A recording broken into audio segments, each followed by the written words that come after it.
Olá, seja muito bem-vindo à nossa primeira aula de Direito Penal para o seu concurso de agente administrativo, agente penitenciário administrativo do Estado do Rio Grande do Sul. O meu nome é Rodrigo, eu sou advogado, professor universitário e nos nossos encontros a gente vai falar sobre o Código Penal principalmente, porque o direito penal é um ramo do direito público que está codificado no Código Penal. Então, o Código Penal trata de diversos assuntos relacionados à natureza do direito penal, mas não é o único. Temos outras leis, afinal, o Código Penal é de 1940.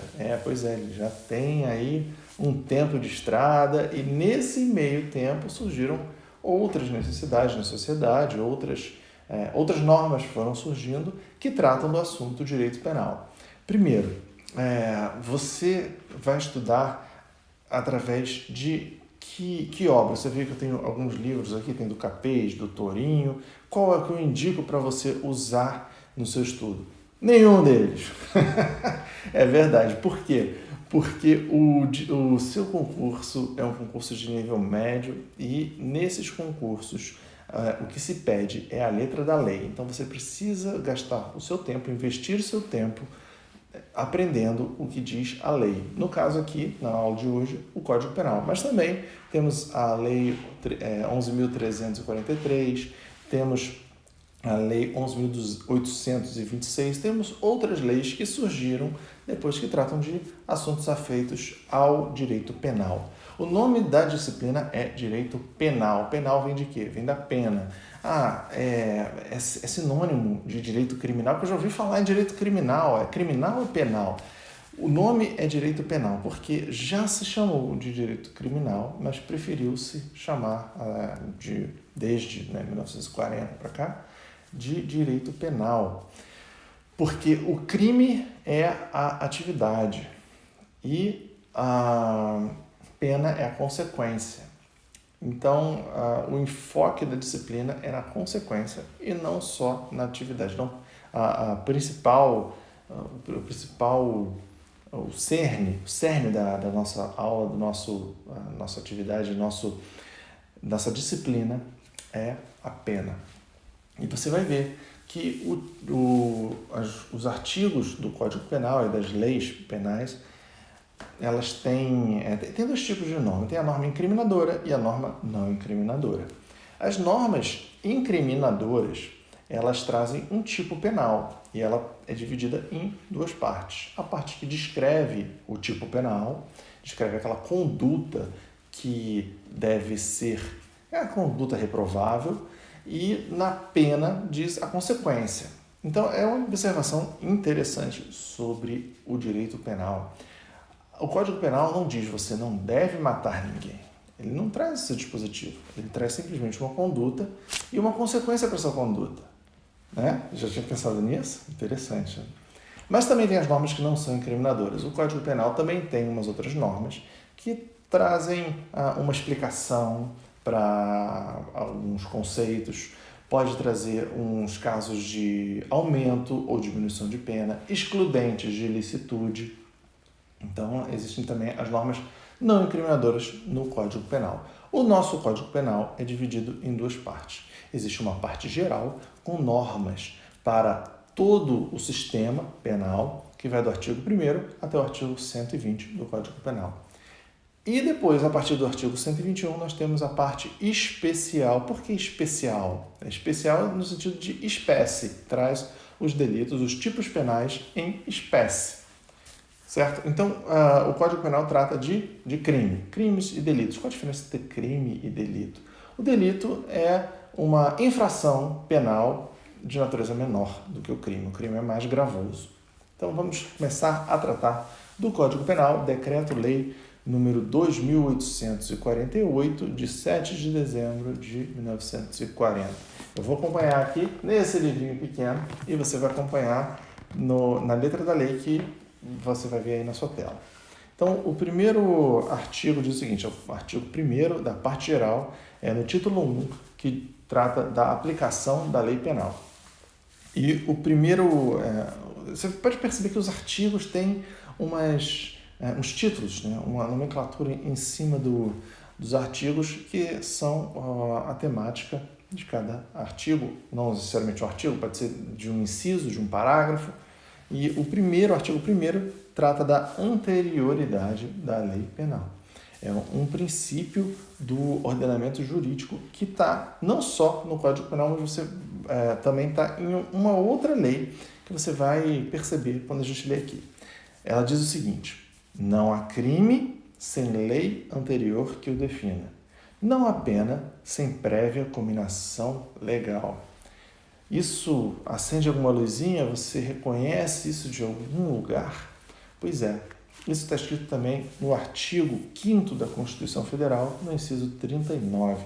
O artigo 5º traz diversos incisos sobre direitos fundamentais e é posterior, claro. Então, em 1988, lá 5 de outubro de 88, quando foi promulgada a Constituição, o legislador constituinte se baseou em vários assuntos, quando ele tratou lá do artigo 5º, e também tratou de matéria penal. E ele diz isso. Ele diz que não há crime sem lei anterior que o defina, nem não há pena sem prévia combinação legal.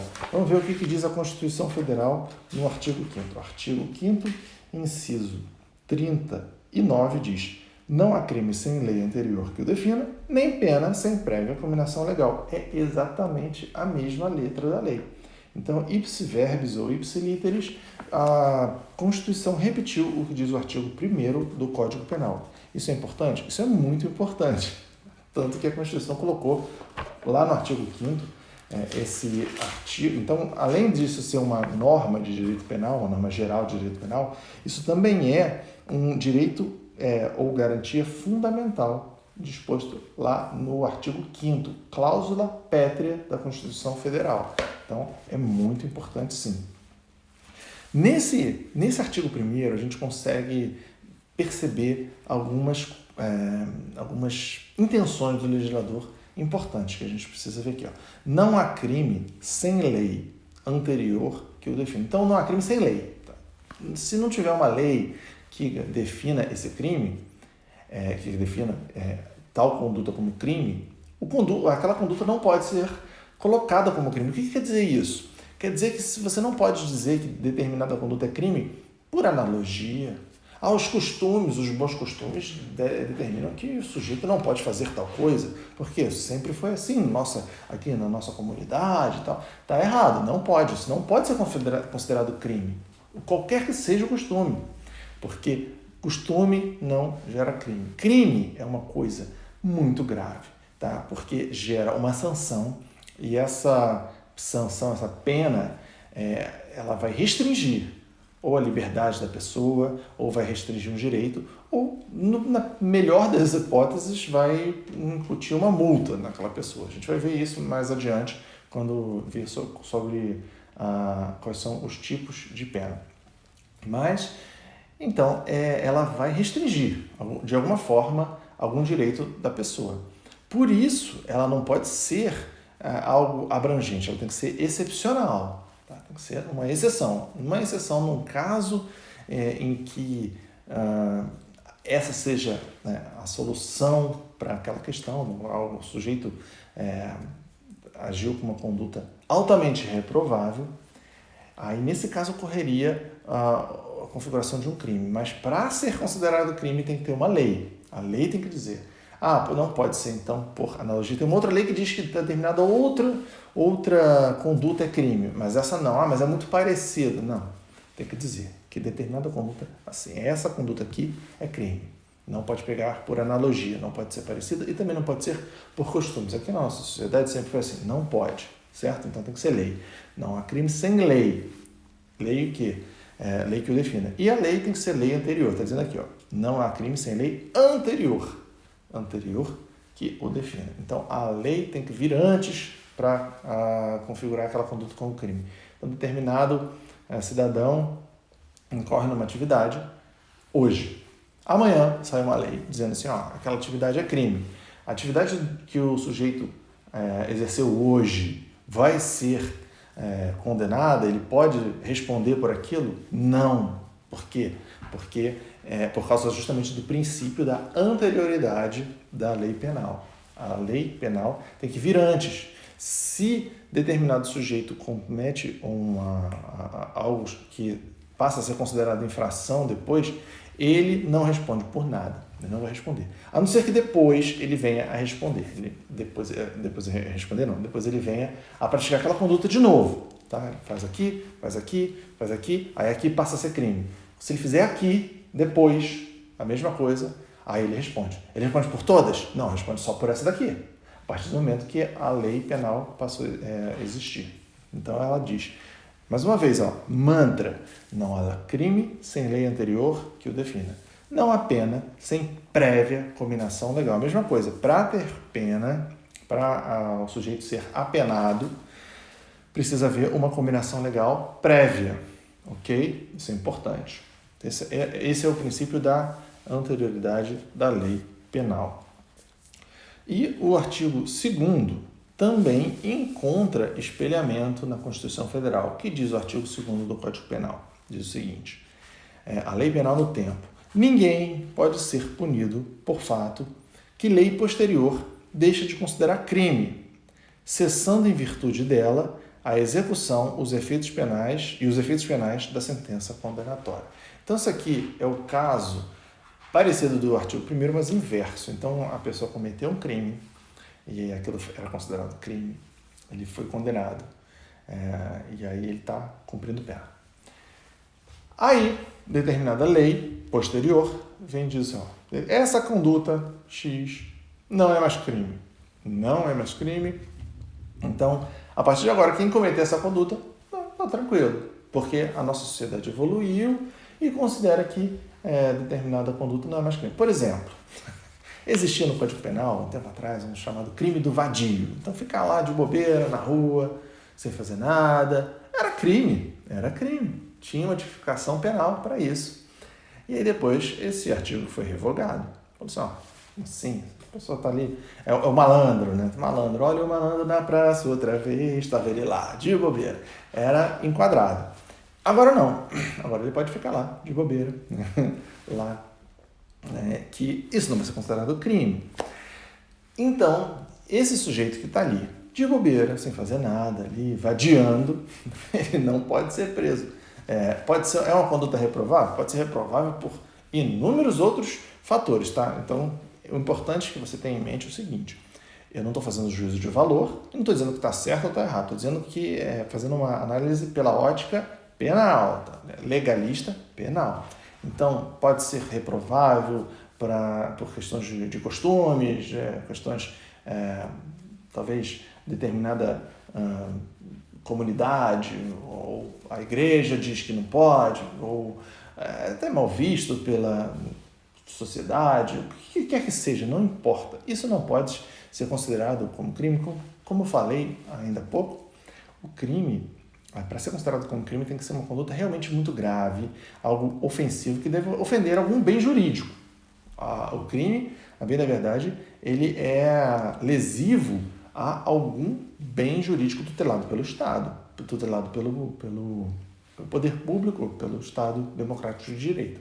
Então, os crimes podem ser contra a pessoa, contra a integridade física da pessoa, pode ser contra a vida, o crime pode ser contra o patrimônio.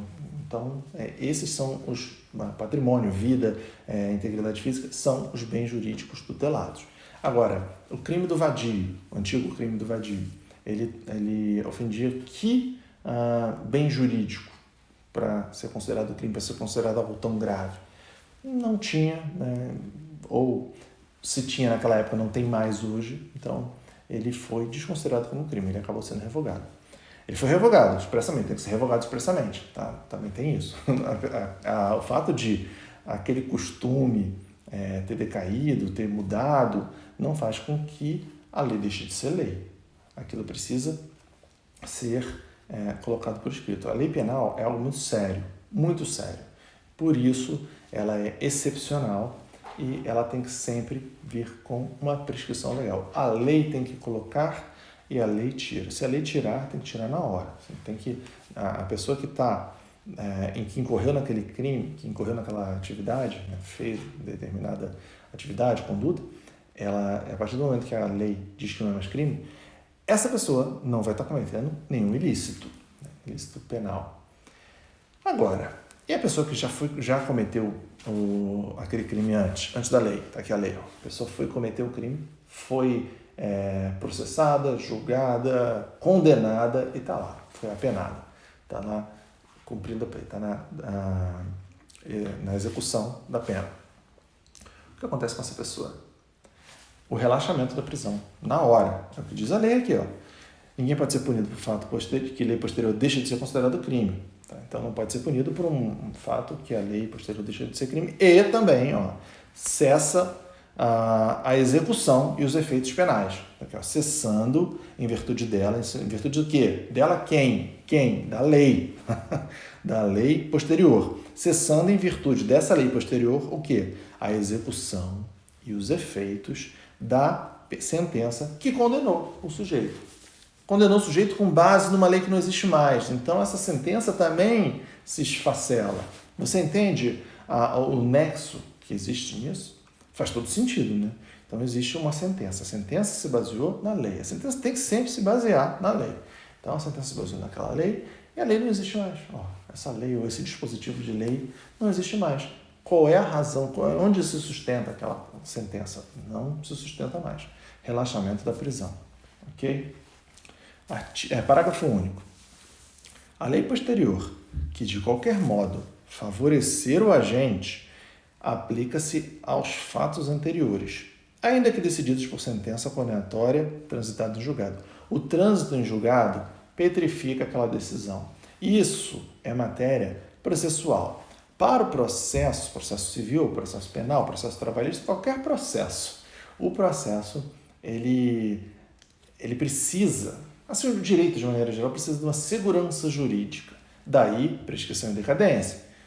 Então, a segurança jurídica é algo muito importante. Garantir que aquele seu direito vai ser exercido, vai ser concedido. Então, existe uma finitude de recursos. Lógico que a decisão humana, ou a mente humana é falha, o ser humano não é perfeito, por isso que o processo permite que as pessoas tenham a decisão, uma decisão judicial, revista. A decisão pode ser revista por quê? Porque o ser humano é falho, o ser humano pode, o juiz, no caso, o juiz criminal lá de primeira instância, pode ter tido uma decisão que não era das melhores, e essa decisão merece ser revista. E aí, no caso, quando aquele que ficou desagradado tem que ser uma parte interessada no processo, obviamente, mas aquela parte interessada que não viu o seu direito satisfeito, ela pode requerer a revisão daquela sentença ou do agravo, ou qualquer que seja a decisão. Então, para cada decisão, o agravo é o recurso. Então, para cada decisão tem um recurso. Para a sentença, você pode entrar com um tipo de recurso que é a apelação. Então, cada decisão tem um recurso, como se fosse um remédio, né? Para aquele mal, né? Tem um remédio para aquilo. Então, no caso de uma sentença condenatória, condenou, o juiz bateu o martelo, começa a contar o prazo para aquele insatisfeito, condenado, no caso, ingressar com um pedido de revisão daquela sentença. Ele fala assim, eu queria pedir para que essa sentença fosse desconsiderada no todo ou em parte por tais e tais motivos. E aquele pedido não vai para aquele mesmo juiz, vai para um órgão colegiado. O que é um órgão colegiado? É uma galera, né? Mais de uma pessoa. Porque se na concepção de uma pessoa aquela decisão foi supostamente falha, então o órgão colegiado vai reapreciar, examinar aquela questão e decidir se mantém ou se reforma aquela decisão, no caso da sentença condenatória, uma sentença. E se passa um tempo, ou se são exauridos todos os recursos possíveis, ou se decorre o tempo que a lei prescreve para aquele recurso, sem que a parte tenha se mexido, ou seja, na inércia, né, do interessado, a sentença se petrifica.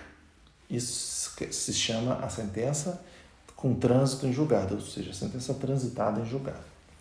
Então, como diz aqui, a sentença condenatória transitada em julgado, se houver uma decisão, ainda que houver uma decisão transitada em julgado, se uma lei posterior, de qualquer modo, favoreceu a gente, favoreceu a situação dele, ele tinha que cumprir a pena em regime fechado o tempo todo, pena de reclusão e tal, mas aí de repente a lei diz que esse crime não continua sendo crime, tá? É crime, é reprovável e tal, mas a gente entendeu que essa pena estava muito severa e esse crime merece uma pena mais branda, de forma que não é mais apenado com reclusão, mas sim com detenção, digamos.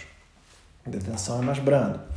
Então, a gente vai ver também o conceito de cada um. Fica tranquilo, eu sei que você está ansioso, ansiosa, eu quero saber tudo de uma vez. Claro, mas a gente vai saber, a gente vai chegar lá. Então, a detenção é mais branda do que a reclusão. Então, a legislação mudou e aquele crime passa a ser apenado com detenção. O apenado faz jus a isso imediatamente, pela letra do parágrafo 2º do parágrafo único do artigo 2º do Código Penal. Então, mais uma vez, a lei posterior, que, de qualquer modo, favorecer o agente é uma lei benéfica, né? Uma lei que melhora, a situação da pessoa, uma lei benéfica, ela se aplica aos fatos anteriores. Então, a lei retroage, para favorecer o apenado, no caso, o agente, a lei fala em agente. Se a lei posterior favorece o agente, ela retroage, tá? Então, a retroatividade in melius, nunca in pejus, nunca vai ser uma retroatividade para piorar a situação dele. Se é o contrário, ele está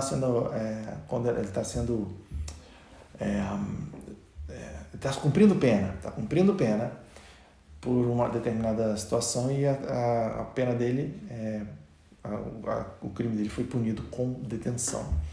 Se a nova lei diz, olha, a gente pegou muito leve aqui, legislador pegou muito leve, vamos dar uma encrudecida nisso aqui, surge uma nova lei, ou uma nova lei que trata com especialidade daquele assunto, como foi o caso da lei de drogas, por exemplo, a lei de drogas, e aí aquele crime passa a ser punido com reclusão. O que acontece? Aquele que está lá na detenção se deu mal, vai ter que voltar e cumprir reclusão, vai ter que, agora você estava aí em liberdade condicional, agora volta aí para o xadrez porque surgiu uma lei nova. Não pode, tá? A lei só vai retroagir para favorecer o agente, ok? Isso é importante. Então, parágrafo único do artigo 2º diz: a lei posterior, que de qualquer modo favorecer o agente, aplica-se a fatos anteriores, ou seja, retroage. Anota essa palavra aí, a lei benéfica retroage, tá? Anota isso aí. Ainda que decididos por sentença condenatória transitada em julgado. Petrificou, não interessa. Isso vai ser modificado na situação do agente, ok? Artigo 3º. A lei excepcional ou lei temporária, tá? Não são sinônimos. Porque ele fala lei excepcional ou temporária, parece que são a mesma coisa, né? Que você pode chamar de um ou de outro. Não são coisas distintas, mas o artigo 3º trata das duas e diz o seguinte: a lei excepcional ou temporária, embora decorrido o período de sua duração ou cessadas as circunstâncias que a determinaram, aplica-se ao fato praticado durante a sua vigência. O que quer dizer isso aqui? Que, mesmo que tenha decorrido o período de sua duração, isso aqui é a lei temporária. A lei temporária tem um tempo para durar. Então, durante esse período, essa lei está em vigor. E ela já nasce sabendo que naquele momento, determinado momento, no dia tal, essa lei para de vigorar. Então, ela é temporária. E a lei excepcional é uma lei de exceção por causa de uma circunstância. Quando cessar aquela circunstância, é no dia tal e tal que vai cessar. A gente não sabe. Por exemplo, o evento da pandemia. A pandemia é uma situação excepcional que a gente está vivendo, mas você sabe exatamente quando que ela vai acabar? Vai acabar no dia tanto, sei lá, dia 1º de outubro de 2022. Você sabe se vai ser esse dia 2 de outubro, dia 3 de outubro? A gente não sabe, não tem como saber. Então, o que vai determinar é o fim da circunstância, daquela situação temporária. Então, o artigo 3º diz, no caso da lei excepcional, que é por circunstâncias, né, que determinaram essa lei excepcional, ou no caso da lei temporária, que durante um período certo de duração. Então, a lei excepcional ou temporária, embora já decorrido o período de duração, mesmo que tenha acabado o período de duração da lei temporária, ou cessadas as circunstâncias que determinaram a lei excepcional, é assim que deve ser lido esse artigo. Mais uma vez que ficou bonito.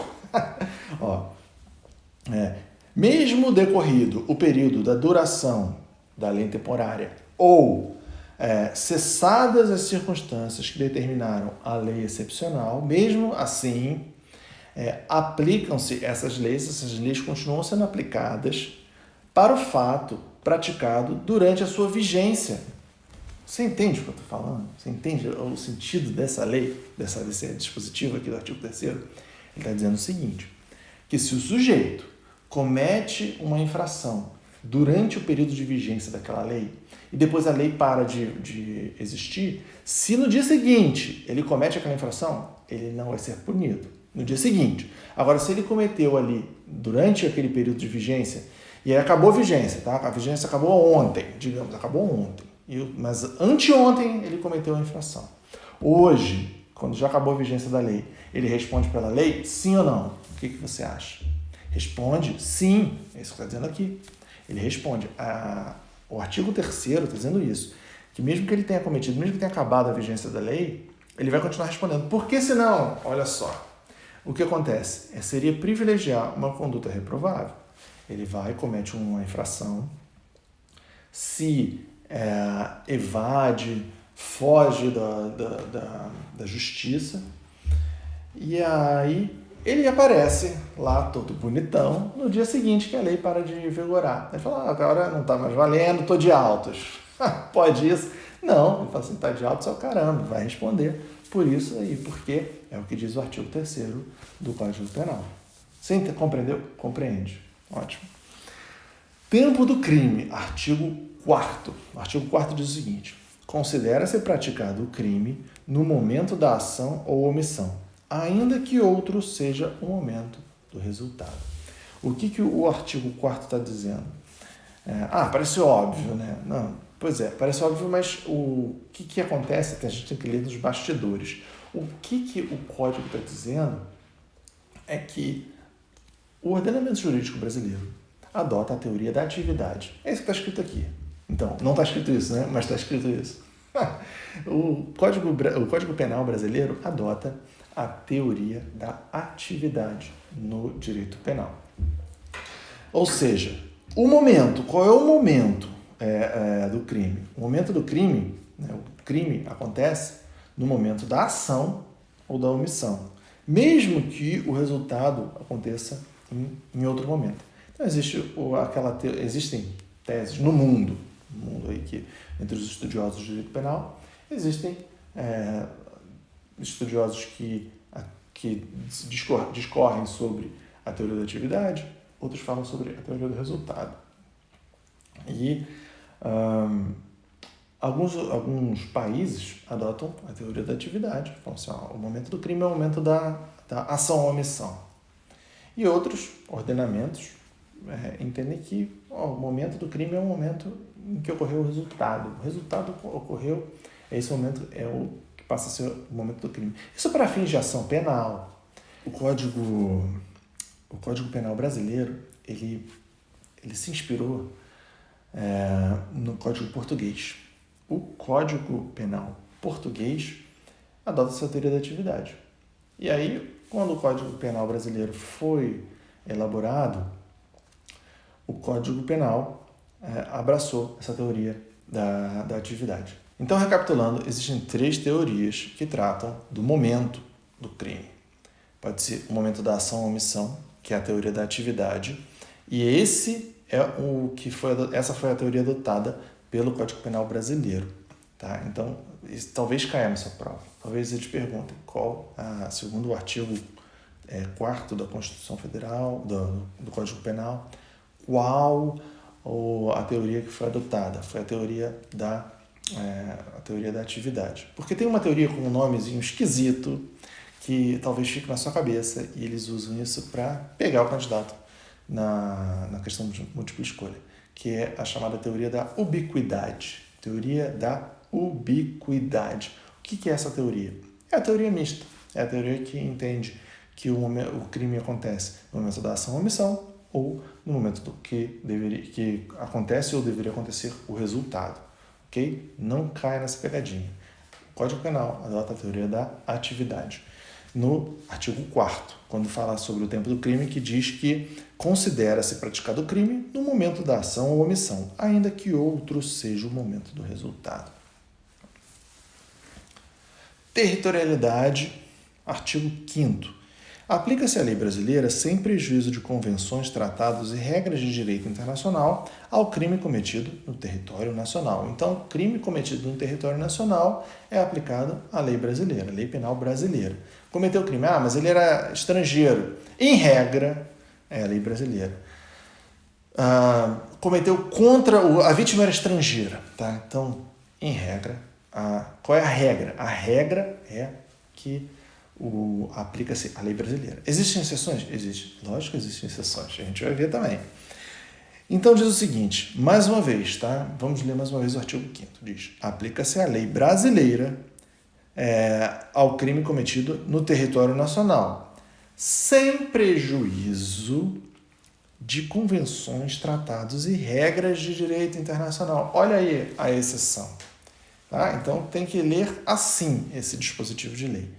A lei brasileira ela é aplicável ao crime cometido no território nacional, salvo se houver um tratado, uma convenção ou regra de direito internacional em sentido contrário. Uma regra algo que o Brasil seja signatário, obviamente. Se não adianta ter uma regra e que o Brasil não reconhece. Isso é matéria de direito internacional, mas acontece assim. As regras elaboradas fora do Brasil, para surtirem efeito no Brasil, elas precisam ser corroboradas, ratificadas pelo Brasil. Por quê? Por causa do princípio da soberania nacional. O Brasil tem soberania, que você já deve ter estudado isso em direito constitucional. Quer dizer o seguinte... Porque, como eu te falei, o Código Penal está intimamente ligado ao direito constitucional. O Brasil ele tem a sua soberania, o que quer dizer que ele não deve se submeter às regras, né, ou ditames de qualquer outro ente internacional. Por quê? Porque o Brasil não é subordinado, ele não se subordina, ele tem a sua soberania. Agora, se houver algum acordo, é porque algum tratado, alguma convenção, é porque aquilo era de interesse do Brasil, assim como de interesse da outra nação. E aí as nações entram num acordo, tá bom para você? Tá bom para você, tá bom para mim também, então vamos celebrar esse contrato, esse combinado, essa convenção, esse tratado, e os dois assinam, e aí a partir de então, como se fosse um contrato, todos devem obedecer, devem seguir aquelas regras, certo? Então, aplica-se, mas em regra, não havendo esses tratados, convenções ou regras de direito internacional, que são exceção, não havendo a exceção, aplica-se o quê? Logicamente, a regra, que aplica-se a lei brasileira aos crimes cometidos no território nacional, certo? Território nacional. Parágrafo 1º. Para os efeitos penais, considera-se como extensão do território nacional as embarcações e aeronaves brasileiras, de natureza pública ou a serviço do governo brasileiro, onde quer que se encontrem, bem como as aeronaves e as embarcações brasileiras, mercantes ou de propriedade privada, que se achem, respectivamente, no espaço aéreo correspondente ou em alto mar. Entendeu o que está dizendo aqui? Olha só, para você ler um dispositivo de lei, qualquer lei, existe uma técnica legislativa. O caput fala daquela questão, daquele assunto abordado, e os parágrafos vêm trazendo regras relacionadas ao caput. Não existe um parágrafo que não vai ser relacionado ao caput, que não vai ter uma íntima relação com aquele caput. E o parágrafo primeiro está tratando, está estendendo, está dilatando o conceito de território nacional. Por que ele fala? No caput ele fala crime praticado, cometido no território nacional. Aí quando ele fala território nacional, você pensa o quê? O mapa do Brasil, né? Aquele desenhinho e tal. Então vai lá, lá desde o Rio Grande do Sul até Roraima, Rondônia, Pará, Amazônia.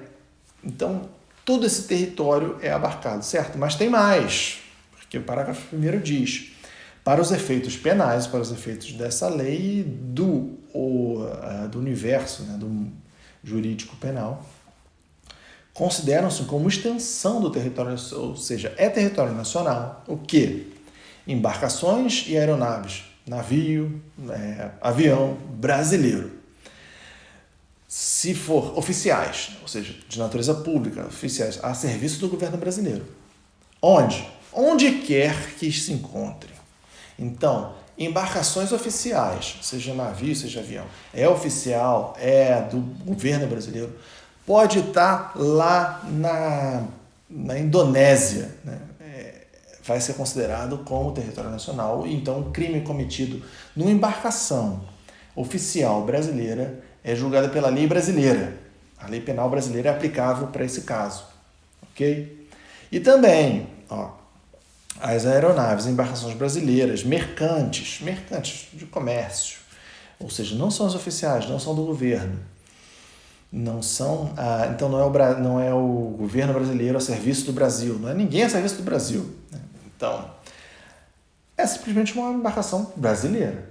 Todas as embarcações, todas as pessoas devem ter alguma nacionalidade. E aí essa embarcação é brasileira, ou um avião brasileiro, está lá, de propriedade privada, está lá fora daquele território físico nacional, território nacional físico.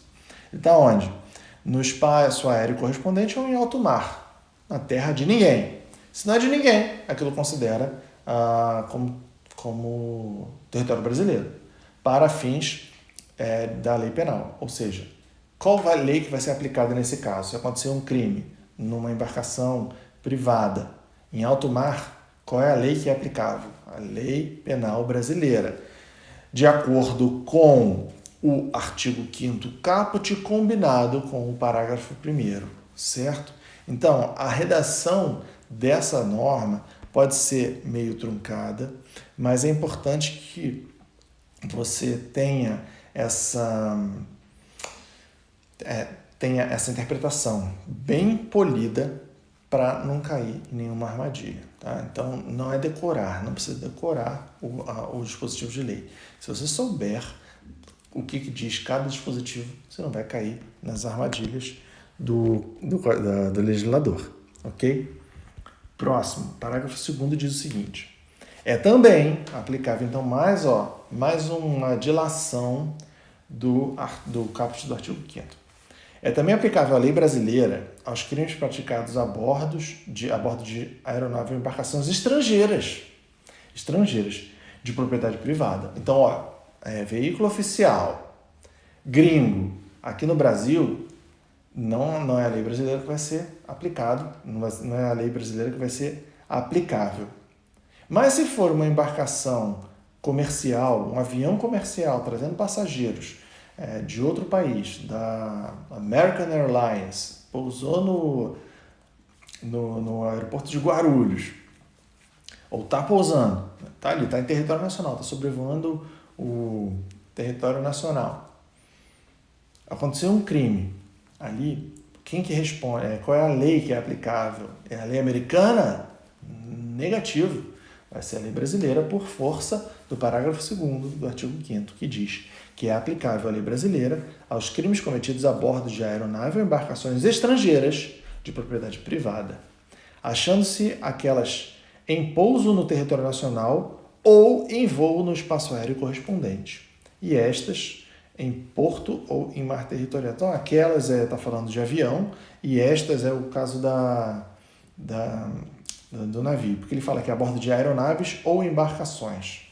Então, só para não ficar redundante. Então, mas você compreende, né? Então, está ali, no território, está no mar territorial brasileiro, ou está no porto, algum porto, né, brasileiro, está no Porto de Santos, ou no aeroporto de Guarulhos, ou está sobrevoando para pousar em Guarulhos, não importa se é de que país que seja, se for uma embarcação privada, é aplicável aqui a lei brasileira, certo? Então, isso são as questões atinentes à territorialidade, no artigo 5º. E o lugar do crime? Então, eu acho que seria interessante uma mudança aqui de ordem, porque a gente fala de uma coisa e fala de outra e depois volta. Aqui, o artigo 7º, ele deveria vir antes, né, do artigo 5º, do artigo 6º, porque ele está tratando ainda de territorialidade e depois extraterritorialidade.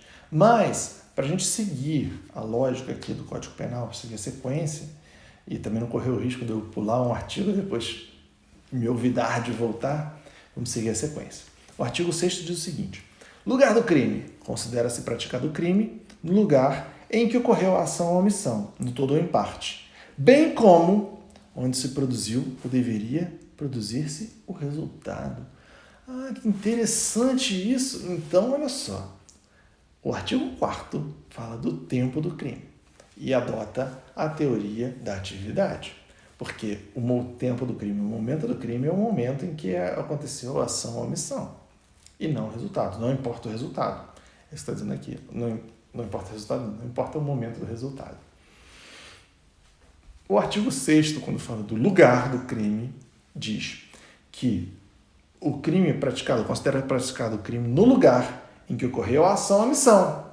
Mas também onde se produziu ou deveria se produzir o resultado. Por que deveria se produzir? Porque às vezes o crime não chegou a produzir resultados.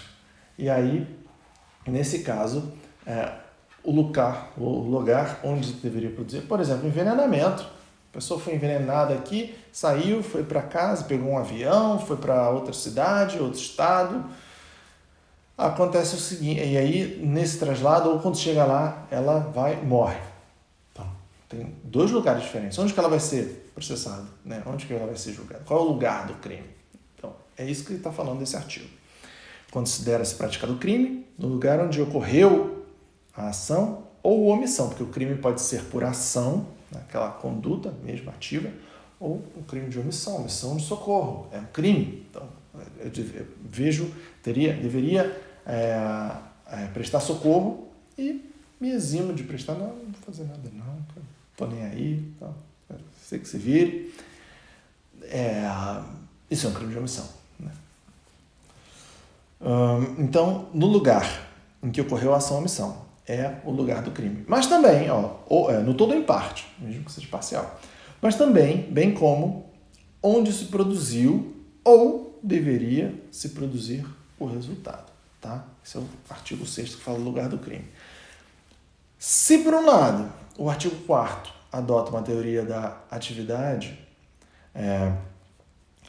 o artigo 6º adota aquela teoria com o nome estranho que eu falei. Qual é o nome? Fala isso, eu não lembro mais, né? É ubiquidade, a teoria mista ou teoria da ubiquidade. Tanto o lugar da ação ou omissão, como o lugar do resultado, onde deveria ocorreu onde deveria ocorrer o resultado, certo?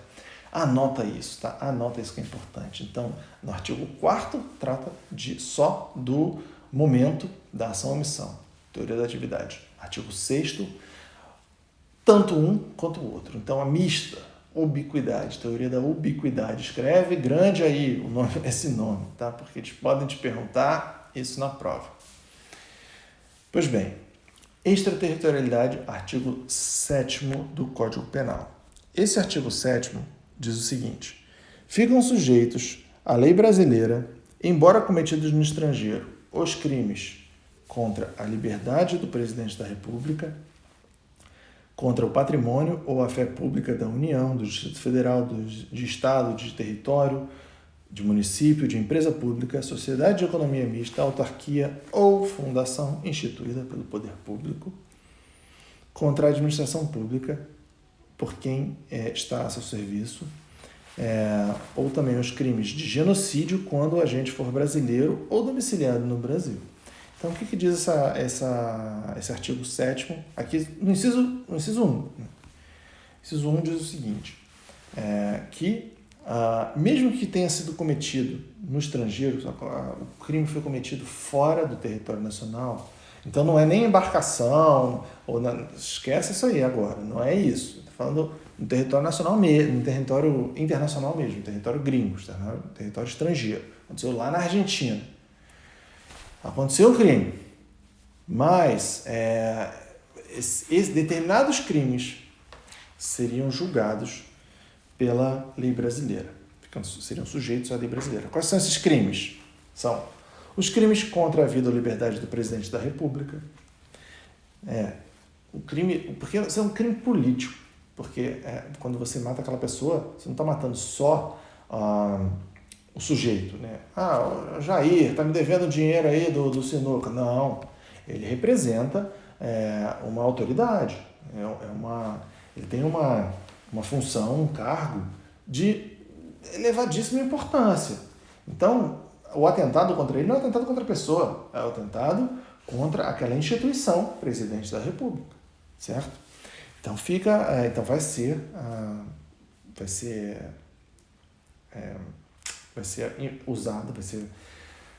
vai valer a lei brasileira.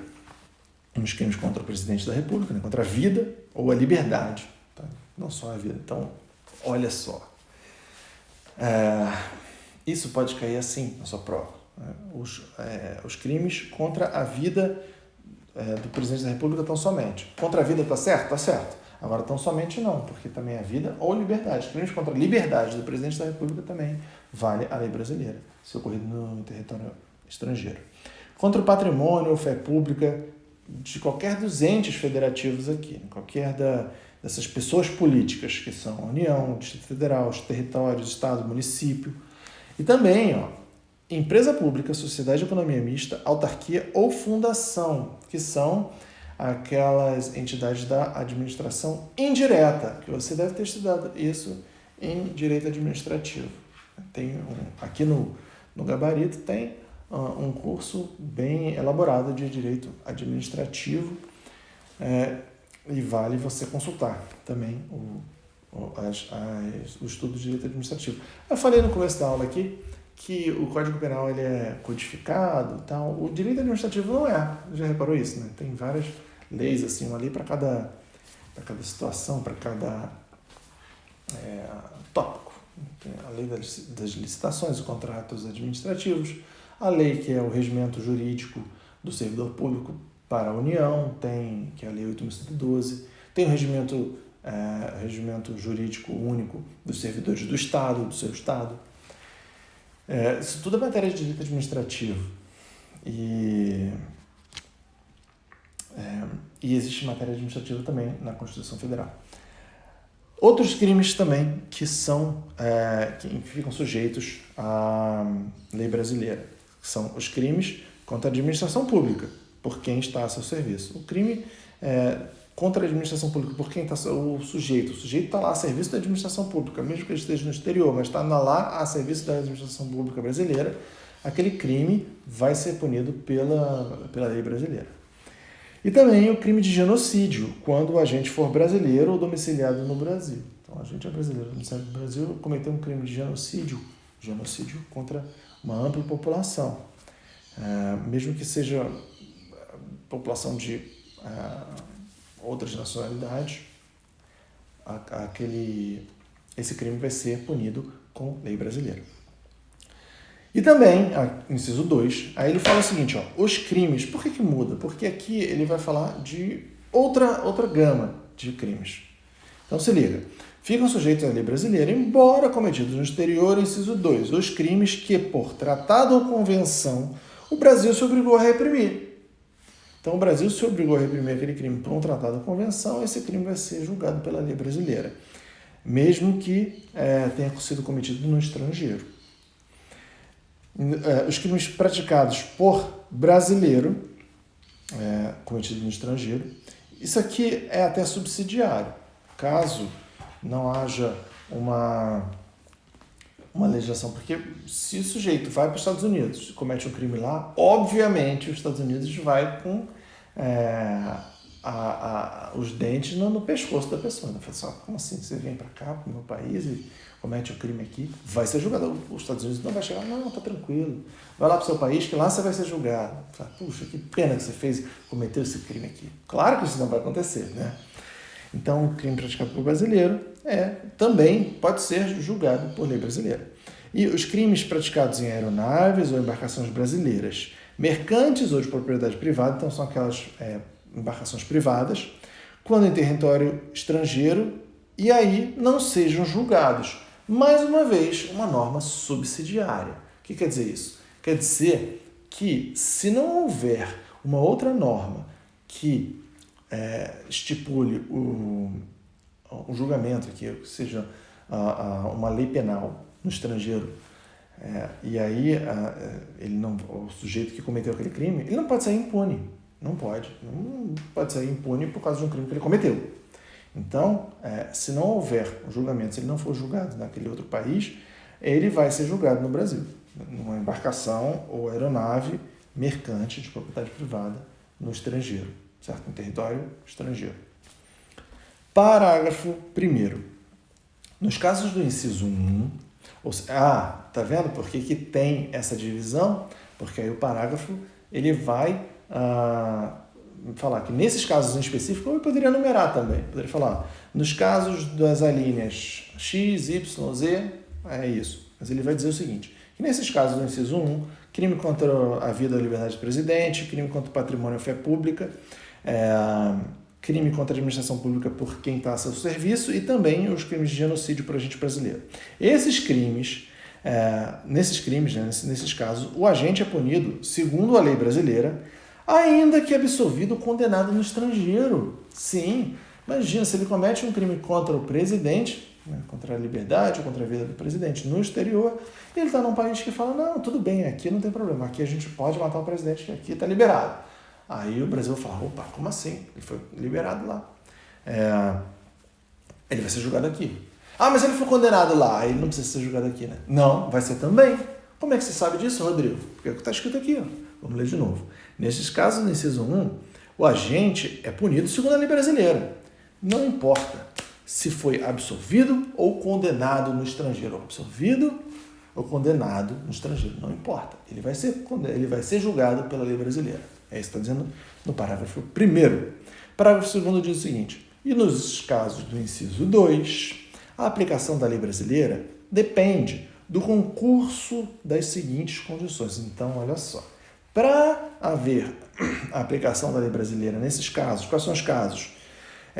Que o Brasil foi obrigado, se obrigou a reprimir um crime por tratado ou convenção, nos casos dos crimes cometidos por brasileiro ou nos casos dos crimes cometidos em embarcação no estrangeiro em que não tenha sido julgado, certo? Como eu falei nessas alíneas do inciso 2, essas são aplicações subsidiárias. Então diz o seguinte, nesses casos aí, a aplicação da lei brasileira depende do concurso, ou seja, concurso das seguintes condições, quer dizer, tem que concorrer todas essas condições, todas essas alíneas aqui. Tem que estar, não é alternativamente, tá? É concurso, ou seja, todas elas têm que acontecer. O quê? Entrar o agente no território nacional. Então, se ele cometeu um crime lá e não entrou espontaneamente, não vou não. Ele não entrou, ele não vai ser julgado no exterior, obviamente. Ele tem que entrar no território nacional. O fato tem que ser punível também no país em que foi praticado.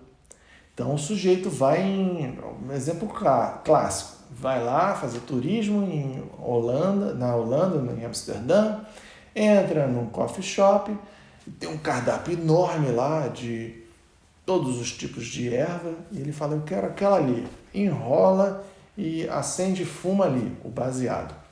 O cara fuma o negócio lá, pode fumar o torete que for. Voltou pro Brasil, tira foto, posta nas redes sociais, não importa. Chegou no Brasil, ele não vai ser julgado aqui. Por quê? Porque esse fato não é punível lá no país em que foi praticado. Ele não praticou isso no Brasil. Ele não praticou isso. O que ele não pode fazer é o seguinte, falar, puxa, que legal essa viagem, foi uma viagem em todos os sentidos, né? Então eu vou levar para casa um souvenir. Vou levar umas sementinhas, vou levar um prensado, vou levar isso, vou levar aquilo, não sei o quê. Chegou na alfândega, chegou na Polícia Federal, xadrez, por que está no território nacional? Aqui não pode. Lá pode? Aqui não pode. Então, o fato punível no país, o fato não é punível lá, mas é punível aqui. Então tem que ter, o agente tem que entrar no território nacional, o fato tem que ser punível também naquele país e o crime deve estar incluído entre aqueles pelos quais a lei brasileira autoriza a extradição. Então, tudo isso tem que acontecer. A lei brasileira autoriza a extradição, nesse caso desse crime em especial, autoriza. Então, marco mais um tiquezinho nesse daqui também. E letra D. Não ter sido o agente absolvido no estrangeiro ou não ter aí cumprido pena. Se ele não foi absolvido ou se ele não cumpriu pena, tá? Então, que no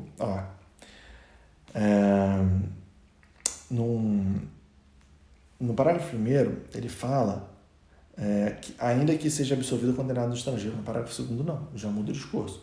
Ele não pode ter sido condenado. Se ele não foi condenado, se ele foi condenado ou se já cumpriu pena, né, aí ele não vai ser condenado novamente aqui, cumprir pena novamente aqui. Por quê? O inciso 1 e o inciso 2 trazem crimes de relevância diferentes. Entende? O peso da norma que está lá no inciso 1 é muito maior. A relevância, o bem jurídico tutelado, se ofendido, tem um resultado muito mais grave. Por isso que o inciso 2 pega mais leve.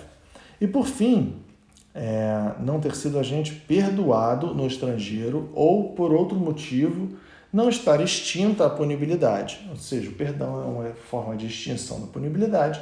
Se ele não foi perdoado ou se não foi extinta a punibilidade por qualquer outro motivo, segundo a lei mais favorável. Então, tem que concorrer todas essas alíneas aqui, A, B, C, D e E, para que a pessoa seja realmente aplicável à lei brasileira, no caso de extraterritorialidade. Ok? E, por fim, o parágrafo 3º diz o seguinte: a lei brasileira aplica-se também ao crime cometido por estrangeiro contra brasileiro fora do Brasil. Então, a lei brasileira se aplica ao crime cometido por um estrangeiro contra brasileiro. Então, o agente é estrangeiro e a vítima, né, é brasileira. Se esse crime aconteceu fora do Brasil, se forem reunidas as condições previstas no parágrafo anterior. Então, todas essas condições que a gente viu no parágrafo 2º, que valem para o inciso 2, para aqueles crimes menos pesados, né, os crimes mais brandos, né, se pode dizer assim, vai valer também isso aí. Se não foi pedida ou foi negada a extradição, ou se houver requisição do ministro da Justiça. Então, vamos reler isso aqui para entender melhor. A lei brasileira se aplica também ao crime cometido por estrangeiro contra brasileiro. Estrangeiro contra brasileiro cometeu um crime fora do Brasil. A lei brasileira vai valer quando? Em que casos? Nos casos de estarem reunidas, além de estar reunidas todas essas condições do inciso do parágrafo anterior, também não foi pedida ou foi negada a extradição foi negada, ou se houver requisição do ministro da Justiça. Aí, nesse caso, também vale a lei brasileira, certo? É um pouco truncada essas regras são truncadas, essas regras de extraterritorialidade, mas eu preciso que você releia esse artigo mais algumas vezes para memorizar bem, lembrar e isso ficar cada vez mais latente para você, certo? O artigo 8º diz: a pena cumprida no estrangeiro, a pena cumprida no estrangeiro atenua a pena imposta no Brasil pelo mesmo crime, quando diversas, ou nela é computado quando idênticas. Então, se o sujeito cumpriu pena no estrangeiro, essa pena ela pode ser atenuada, ela pode atenuar a pena imputada aqui no processo penal pátrio, ou é computada dentro quando as penas forem idênticas. Isso aqui é a letra do artigo 8º do Código Penal. Nosso estudo de direito penal ele é pontuado e tem alguns outros artigos que a gente vai examinar. E nossas próximas aulas serão um pouco mais sérias. Aqui foi uma aula introdutória para você entender do que a gente está falando, onde se insere o direito penal. E a partir da aula 2 a gente vai continuar do artigo 9º. E alguns artigos aqui não foram colocados no seu edital. Então esses artigos você tem que ficar atento para não perder tempo, né, estudando, examinando dispositivos de lei que não está no seu edital, que não vai cair no seu concurso. Aqui nas nossas aulas a gente vai tratar só daqueles dispositivos que estão no seu edital, certo? Então, bons estudos, até a próxima aula.